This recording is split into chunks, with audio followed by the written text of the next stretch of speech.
మన ఎమ్మెల్యేస్ కూడా ఇదే చెప్పారు. మేము నలిగి ఇక్కడ దాకా వస్తే మీ పర్సనల్ కాంటాక్ట్ తోటి మీరు దిగజార్చగానే చేసించాలని అభ్యర్థించాను అందరు.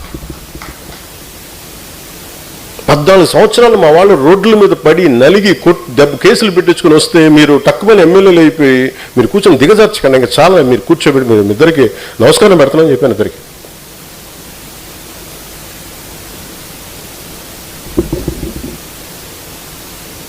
అంటే నేను అనుకుంటుంది ఏంటంటే డిసిప్లైన్డ్గా నడపాల్సిన పార్టీని. You should be ideologically driven cadre or సాధక్స్.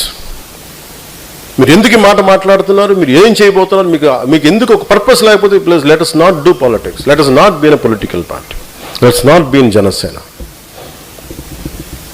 కేరళలో ఎందుకు జనసేనకు వచ్చారు? అక్కడ నా కులం ఉంది. అక్కడ తమిళనాడులో మురుగన్ మానాడికి వెళ్తే అక్కడ 10 లక్షల మంది అక్కడ కూర్చోబెట్టి నా కులం ఉంటుందా?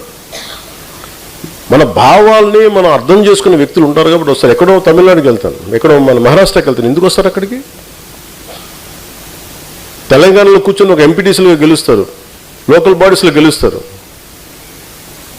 వాళ్ళ నుంచి కూడా కలవాల, కానీ జెండా పెట్టుకుని గెలిచేశారు, గుర్తుకు పెట్టుకుని గెలిచేశారు చాలామంది.